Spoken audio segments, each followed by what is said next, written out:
खान साहब डील करके जेल से बाहर आने लगा है और सबसे पहले मरहले में उसको हॉस्पिटल मुंतकिल किया जाएगा, दूसरे मरहले में उसका यूके वाले बच्चे आकर कासम और सुलेमान से मुलाकात करेगा और तीसरे मरहले में उसको लेकर वापस यानी यूके वापस चले जाएंगे और फिर 10 दिन महीना बाद वापस कासम और सुलेमान के साथ वो आकर पॉलिटिकल सरगर्मियां शुरू करेंगे। 1 साल पहले आज़ाद इलेक्शन कमीशन करवाया जाएगा यानी आज़ाद इलेक्शन करवाएगा और इसके बदले में हर किसी को हल्फ देना पड़ेगा। सिर्फ पाकिस्तान में एक शख्स को ना छेड़ा जाएगा किसी भी पॉलिटिकल पार्टी की साइड से। ये आप लोगों को पता है कि मैं किसके बारे में बहस कर रहा हूँ और किसके बारे में बोल रहा हूँ, लेकिन ये इमरान खान साहब को बिल्कुल फ्री डील दे रहा है, इसीलिए शायद खान साहब इससे इनकार ना किया जाए और इसको कबूल किया जाए। ये मैं नहीं कह रहा हूँ, ये इन लोगों का वही पुराना पैटर्न है कि जो 3 बार इन लोगों ने इस्तेमाल कर चुका है हम लोगों पे, कि जिस तरह के सोहेल अफरीदी का यानी बयानिया आ जाता है कि मैं लॉन्ग मार्च निकालूंगा और लॉन्ग मार्च के लिए मैं तैयार हूँ, यानी मिशन ABCD बना लेता है, तो यहाँ से यानी इन लोगों का ये डील आना शुरू हो जाता है। अगर हम डील को ना माने, टुकराए और लॉन्ग मार्च निकाले, तो इसी तरह बयानियों से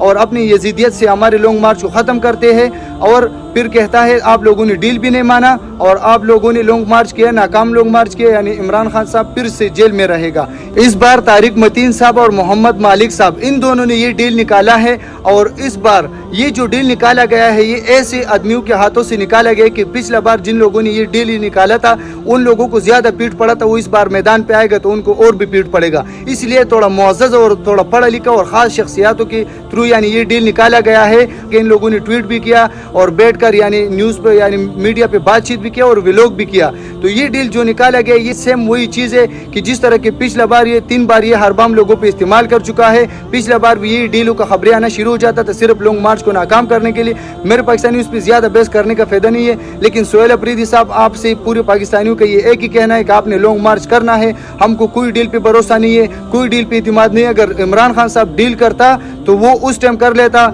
यानी 9 मई हो गए यानी 26 नवंबर हो गए, उसको घर पे हमले हो गए, कितने मुश्किलों से वो गुजरा। वो जेल में यानी अपना एक आंख को बैठा यानी एक आंख वो नज़र को बैठा, लेकिन फिर भी डील उसने नहीं किया। इतनी मुश्किलों से गुजर कर और खान साहब ये डील करेंगे, ये आप लोगों को समझ तो आते हैं ना मेरे पाकिस्तानियों। ये बिल्कुल इन लोगों के फिर से एक अरबम लोगों पे इस्तेमाल करने वाले, आप लोगों ने किसी के बातों में नहीं आने, सोहेल अफरीदी के साथ लॉन्ग मार्च के लिए निकलने और इन लोगों का ये हरबा फिर से हम लोगों ने नाकाम बनाने और इस बार खान साहब को रिहा करवाने किसी भी हाल में। खान साहब बहुत ज़रूरी है आजकल इस जंग के हालात के लिए और पाकिस्तान के इस हालात के लिए कि पाकिस्तान को इन लोगों ने जिस नेज पर पहुंचाया है। आप लोगों ने यहाँ पर अपने बच्चों के मुस्तकबिल की खातिर और खान साहब की आज़ादी की खातिर और पाकिस्तान की आज़ादी की खातिर किसी का भी नहीं सुनना और निकलना है। किसी भी हाल में कुछ भी हो जाए, इस बार लॉन्ग मार्च हम कामयाब करके रहेंगे।